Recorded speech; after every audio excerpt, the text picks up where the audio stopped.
Hello दोस्तों, आप कैसे हैं। मैं उम्मीद करता हूं आप अच्छे होंगे और लगातार आप मेरे वीडियो देख भी रहे होंगे।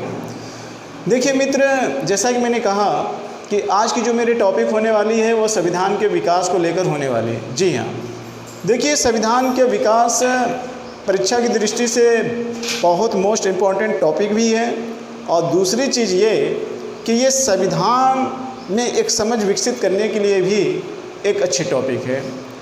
और संविधान का विकास एक ऐसा टॉपिक है कि ये टॉपिक बहुत आसानी के साथ समझ में नहीं आती है और वही मेरी कोशिश होगी कि मैं सारे वो तथ्यों का जिक्र कर दूं जो आपके परीक्षा में प्रश्न बनते हैं और साथ ही साथ मैं वो समझ भी विकसित करूं जिससे कि आपको संविधान का विकास समझ में आ जाए और उसके संविधान में कितनी बड़ी प्रासंगिकता है ये भी समझ में आए। यानी कि एक तरीके से संविधान के विकास को संविधान का जो भाग है या आज की वर्तमान की जो स्थिति है उससे थोड़ा से कोरिलेटेड कर देंगे। जी हाँ, संविधान के विकास में जो तथ्य प्रस्तुत किए गए हैं उन तथ्यों को वर्तमान से कोरिलेटेड कर आपके अंदर एक समझ विकसित करना भी ये मेरा एक उद्देश्य है। ठीक है, और उसके अलावा जितने भी तथ्य हम आपको यहाँ पे बताएंगे वो सारे तथ्य आपके परीक्षा में पूछे गए हैं और पूछे जाएंगे भी, क्योंकि यहाँ से हमेशा प्रश्न बनते रहते हैं, ये आप देखिएगा। ठीक है, अब आते हैं हम संविधान के विकास के टॉपिक पर चर्चा करते हैं। देखिए मित्र, संविधान का विकास, संविधान के विकास की समझ, संविधान के विकास जो आज मेरी टॉपिक है इसकी समझ विकसित करने के लिए कई चीज़ों की आवश्यकता पड़ती है। जी हाँ, कई चीज़ों की आवश्यकता पड़ती है। पहली चीज़, आपको संविधान के विकास को समझने के लिए पहली आवश्यकता ये है कि आपको ऐतिहासिक पृष्ठभूमि पता होना चाहिए। जी हाँ, ऐतिहासिक पृष्ठभूमि, ऐतिहासिक पृष्ठभूमि के बारे में पता होना चाहिए। ऐतिहासिक पृष्ठभूमि के बारे में पता होना चाहिए। इसके अलावा वर्तमान में, जी हाँ, वर्तमान में संविधान के जो विशेषताएं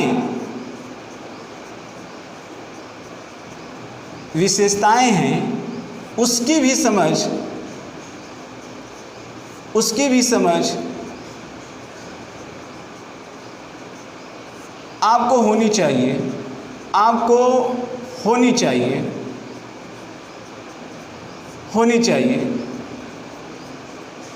ठीक है।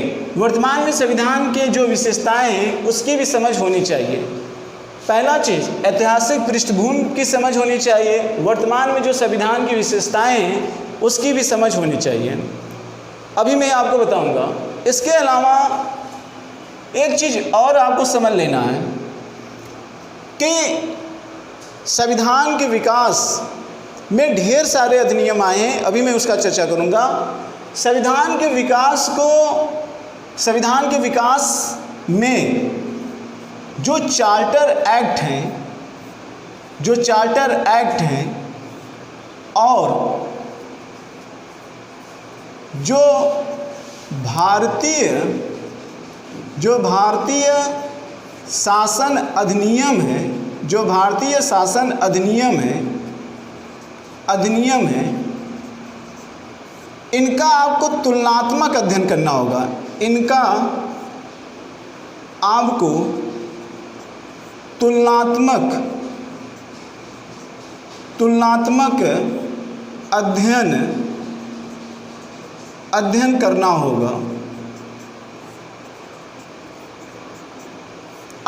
होगा।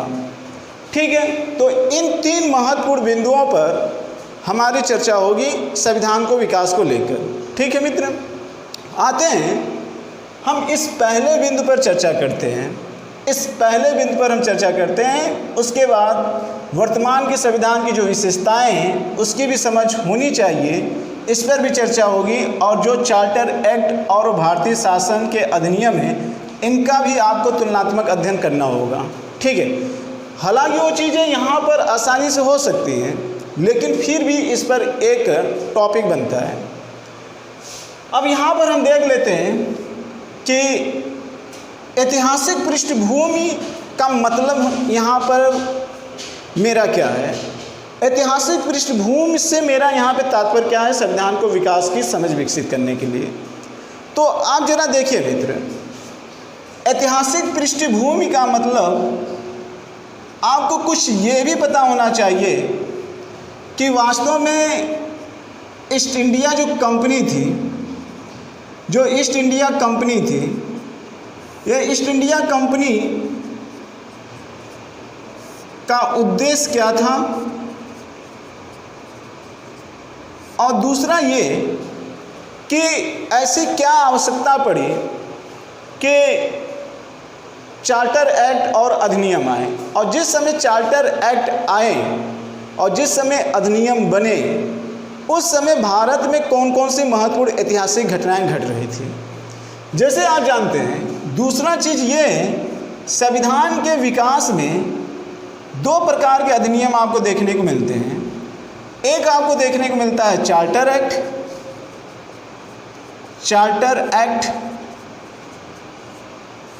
और दूसरा भारतीय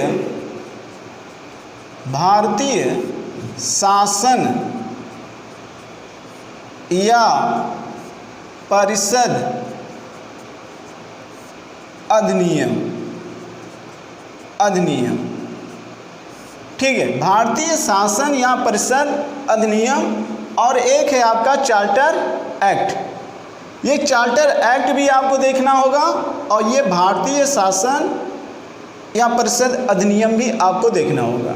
ठीक है मित्र, अब यहाँ पे देखते हैं कि जो ये चार्टर एक्ट यहाँ पर है, ये चार्टर एक्ट कौन कौन से चार्टर एक्ट आप पढ़ते हो, कौन कौन से आप चार्टर एक्ट पढ़ते हो। तो यहीं पे मैं लिख दे रहा हूँ, आपको थोड़ा सा देख लेना।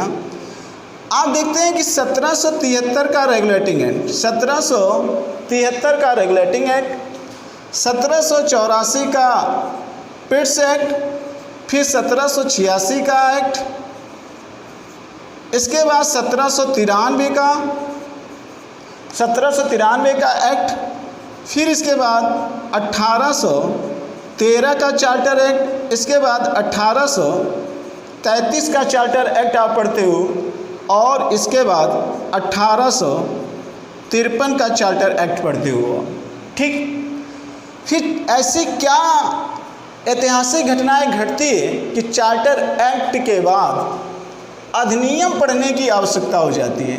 तो अधिनियम आप देखते हैं तो आप क्या पढ़ते हैं, 1858 का भारतीय शासन अधिनियम, 1861 का भारतीय परिषद अधिनियम, 1892 का अधिनियम, फिर उसके बाद आप 1909 का अधिनियम, जिसे मान लो मिंटो सुधार के नाम से भी आप जानते हो, और इसके बाद आप देखते हो 1919 का अधिनियम, मॉन्टेग्यू चेम्सफोर्ड के सुधार या अधिनियम के नाम से आप जानते हो।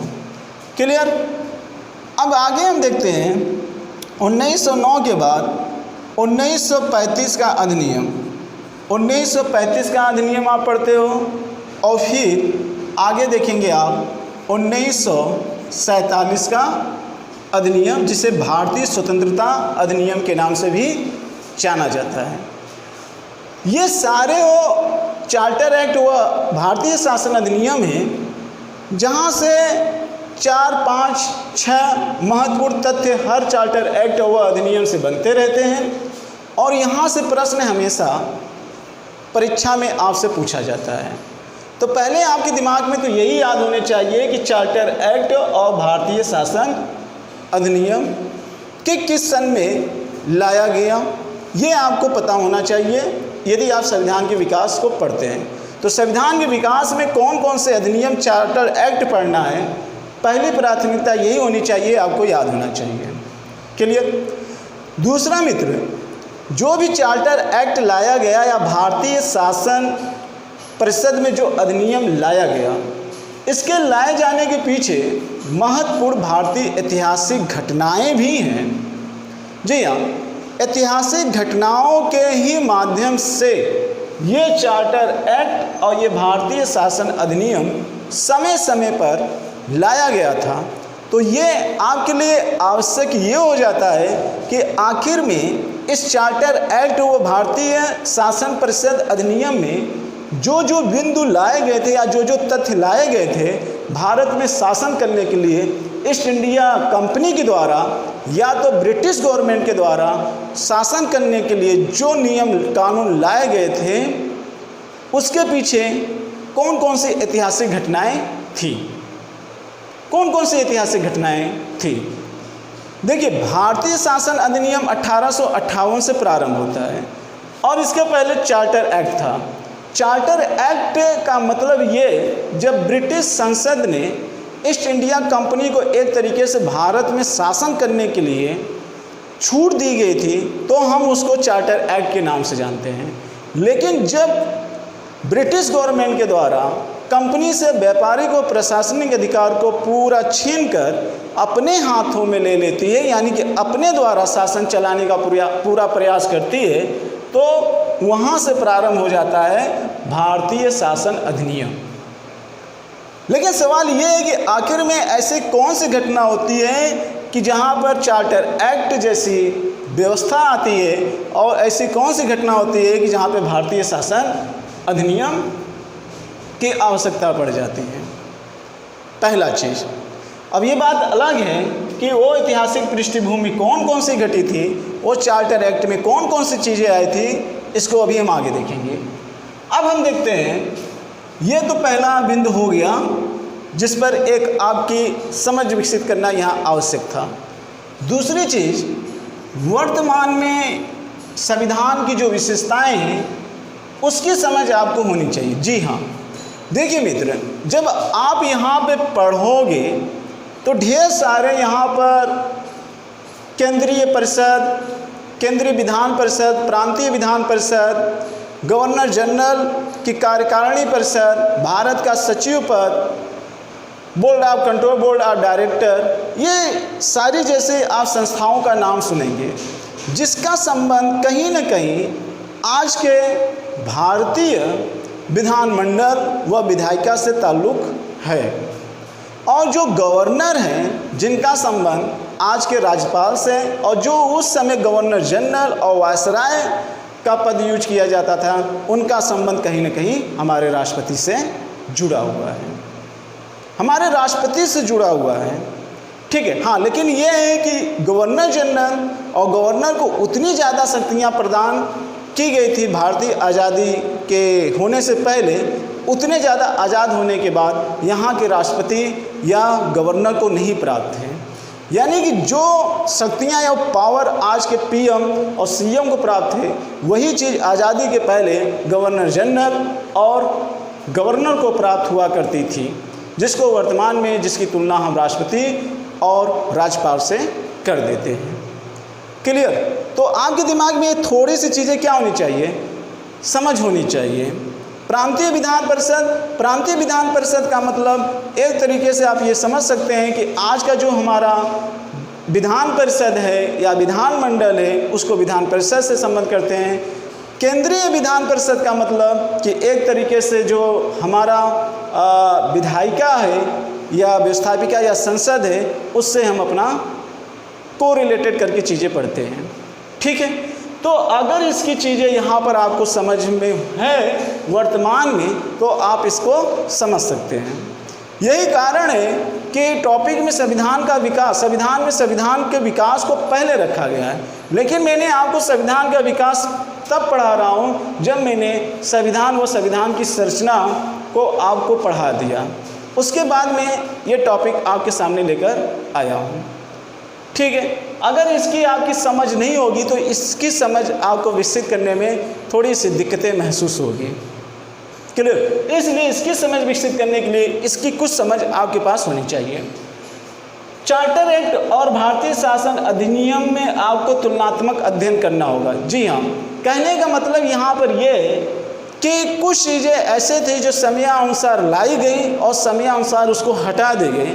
तो ये तुलनात्मक तरीके से थोड़ा से शब्दों के साथ यहाँ पर खेलना है कि आखिर में उसकी आवश्यकता, किसी संस्था की आवश्यकता कब और क्यों पड़ी जो उसको लाया गया, और फिर ऐसी क्या घटनाएं घटी कि उसको हटा दिया गया। यानी कि उसकी प्रासंगिकता आगे वाले अधिनियम, भारतीय शासन अधिनियमों में नहीं थी, लेकिन पहले थी, आगे नहीं थी। तो जो संस्था या जो ऑर्गेनाइजेशन लाया गया था उसको क्यों हटा दिया गया था, कब लाया गया था और कब हटाया गया था, ये भी प्रश्न आपके मन में होना चाहिए। ठीक है मित्र, तो मैं उम्मीद करता हूँ कि संविधान के विकास में जो मैंने चीज़ें यहाँ पर आपको एक समझ विकसित करने के लिए जो चीज़ें यहाँ पे मैंने बताया वो चीज़ें आप समझ रहे होंगे। क्लियर?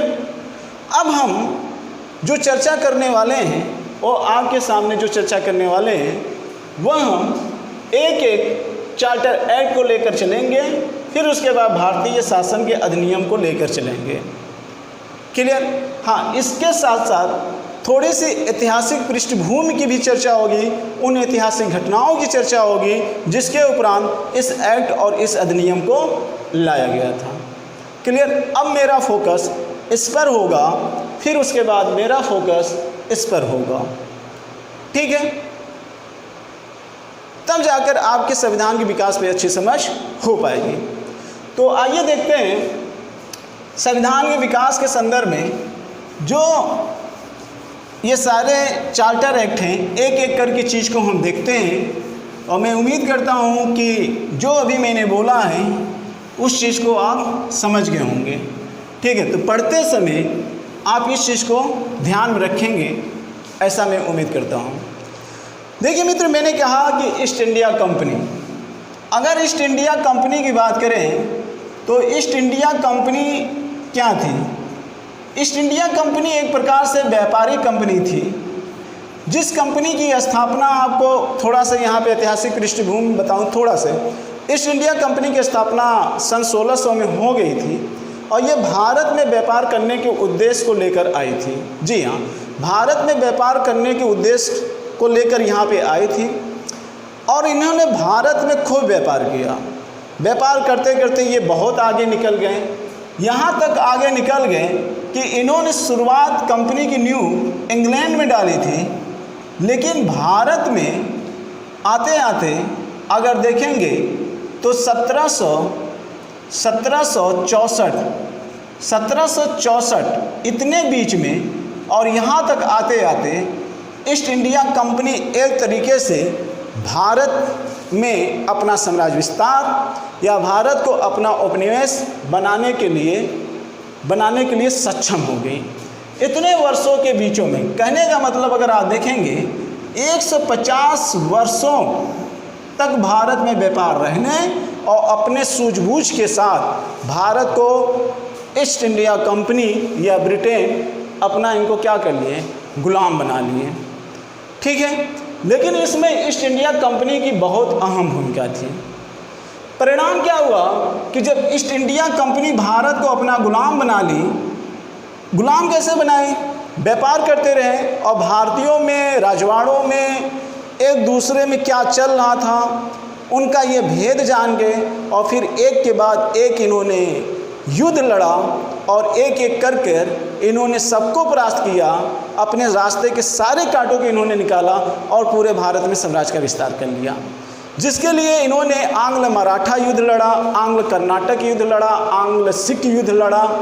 ठीक है? इसके बाद आंग्ल वर्मा, आंग्ल म्यांमार, तमाम प्रकार के इस तरीके से आंग्ल मैसूर, कई युद्धों के लड़ने के उपरांत इन्होंने अपने भारत में साम्राज्य का विस्तार कर लिया हुआ था। ठीक है?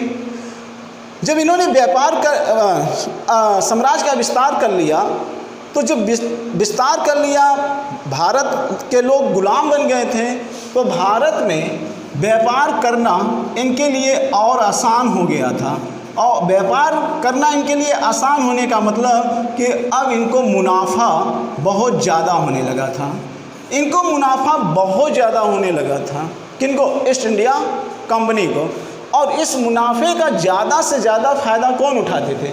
ईस्ट इंडिया कंपनी उठाती थी, और इसका ब्रिटिश गवर्नमेंट को कोई विशेष लाभ नहीं होता था। इसका विशेष ब्रिटिश गवर्नमेंट को लाभ नहीं होता था। आगे चल के ब्रिटिश गवर्नमेंट को इस चीज़ को जाना और समझा, और फिर कंपनी पर नियंत्रण स्थापित करने के लिए उसने एक्ट लाना प्रारंभ कर दिया, और वो एक्ट के माध्यम से धीरे धीरे कंपनी की शक्तियों को धीरे धीरे ये छीनते चले गए, और ब्रिटिश गवर्नमेंट धीरे धीरे उस पर हावी होती चली गई। जी हाँ, वही चीज़ आज हम यहाँ पर पढ़ेंगे। तो मुझे लगता है कि ये चीज़ें आप समझ गए होंगे कि आखिर में ब्रिटिश गवर्नमेंट के द्वारा ये सारे एक्ट लाए जाने के लिए या लाए जाने के पीछे क्या कारण थे, इनका उद्देश्य क्या था, ये चीज़ें आप समझ गए होंगे। अब समयानुसार आप जानते हैं कि 1764 में बक्सर का युद्ध हुआ था, आप जानते हैं। इसके पहले 1757 का प्लासी युद्ध था। ये दो महत्वपूर्ण युद्ध थे जिससे ये तय हो गया कि अब भारत अंग्रेज़ों का क्या बनेगा? गुलाम बनेगा। ठीक है, लेकिन उसका फ़ायदा कंपनी ज़्यादा उठाई। तो उधर यूरोप में प्रतिस्पर्धा की होड़ लगी हुई थी, तो वहाँ के देश ये चाह रहे थे कि मुनाफा ज़्यादा से ज़्यादा राज्य को हो, लेकिन उसका मुनाफा कंपनी ज़्यादा ले रही थी।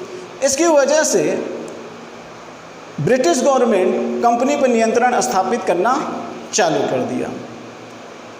तो आइए हम देखते हैं इस चार्टर एक्ट में, हम देखते हैं कि जो संविधान के विकास के क्रम में अगर देखेंगे तो पहला आया था 1773 का रेगुलेटिंग एक्ट। 1773 का रेगुलेटिंग एक्ट आया था। 1773 का रेगुलेटिंग एक्ट, 1773 का जो रेगुलेटिंग एक्ट आया था, इसमें मुख्य प्रावधान या मुख्य उपबंध किए गए थे जो आपके लिए जानना आवश्यक है।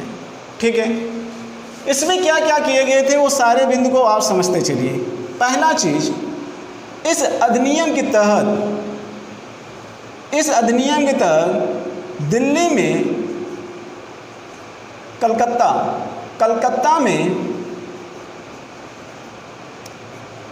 में पहली बार सर्वोच्च न्यायालय की क्या की गई थी? स्थापना की गई थी। सर्वोच्च न्यायालय की स्थापना की गई थी, जो तीन सदस्यीय थी, और जिसके मुख्य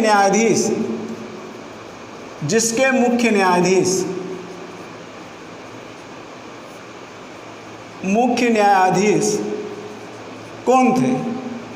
एलिजा इम्पे इसके क्या थे? एलिजा इम्पे इसके मुख्य न्यायाधीश थे। ये पहला पॉइंट आपको याद होना चाहिए। इसके अलावा आपको जो दूसरा पॉइंट याद होना चाहिए, ये याद होना चाहिए कि कंपनी पर नियंत्रण स्थापित करने के लिए इन्होंने कोर्ट ऑफ डायरेक्टर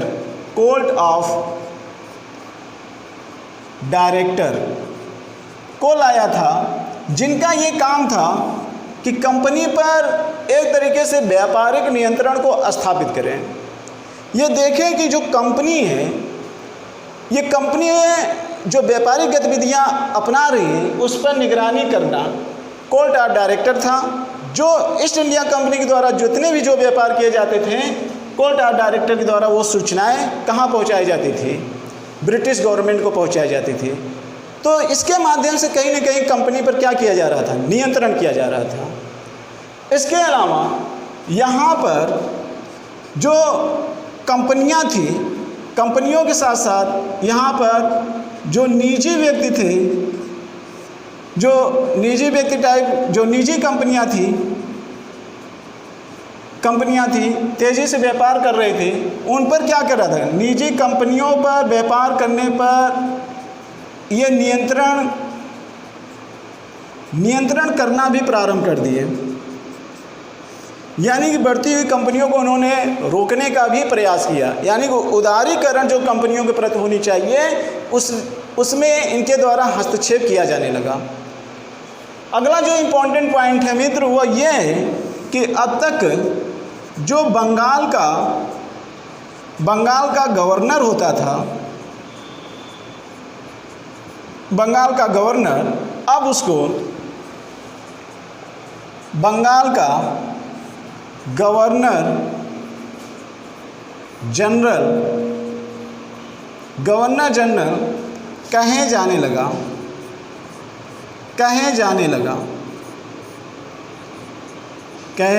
लगा। अब इसका क्या मतलब? इसका यही मतलब है कि जो प्रेसिडेंसियाँ थी मद्रास, बम्बई और बंगाल, अलग अलग प्रेसिडेंसियों में अपना अलग अलग गवर्नर होते थे और वो अपने कानून बनाने के लिए पूरी तरीके से क्या थे? स्वतंत्र थे। किसी भी प्रेसिडेंसी का गवर्नर किसी दूसरे गवर्नर के कानून बनाने में हस्तक्षेप नहीं कर सकता था। लेकिन अब क्या हुआ? अब यहाँ पर आप देखेंगे, थोड़ी सी यहाँ पर लाइट कट गई है तो इस चीज़ को थोड़ा से आप देखेंगे तो यहाँ पे हुआ क्या? यहाँ पर ये हुआ कि जो गवर्नर थे, अब वो जो भी काम करेंगे वह किसके अधीन करेंगे? बंगाल के गवर्नर जनरल के अधीन कार्य करेंगे। बंगाल के गवर्नर के जनरल के अधीन कार्य करेंगे। ठीक है, ये आप याद रखिएगा। इसका मतलब कि जो मद्रास और बम्बई प्रेसिडेंसी है, अब वो अपने कार्यों को करने के लिए पूरी तरीके से स्वतंत्र नहीं है। जो भी विधि बनाएंगे वो बंगाल के गवर्नर जनरल से सहमति प्राप्त करके ही बनाएंगे। ये रेगुलेटरी एक्ट में लाया गया। अगला पॉइंट आप और देख लीजिए, चूँकि लाइट कट चुकी है तो इसलिए एक पॉइंट और बताकर ये वीडियो यहीं पे स्टॉप करेंगे। अगला जो पॉइंट है वो ये है कि भारत का पहला जो बंगाल का जो पहला गवर्नर जनरल बनाया गया, बंगाल का पहला गवर्नर जनरल जो था वह वारेन हेस्टिंग्स था। वारेन हेस्टिंग्स बंगाल का पहला गवर्नर जनरल था। किस एक्ट के तहत? 1773 रेगुलेटिंग एक्ट के तहत वारेन हेस्टिंग्स बंगाल का पहला गवर्नर जनरल था। ठीक है, तो 1773 के रेगुलेटरी एक्ट में इतनी सारी बातों को आपको ध्यान में रखना होगा। ठीक है, जहाँ से प्रश्न बनते हैं। चूँकि इस समय लाइट कट गई हुई है तो इसके आगे की टॉपिक हम अभी बाद में स्टार्ट करेंगे। ठीक है, तो आप कहीं मत जाइएगा, लाइट आने का इंतजार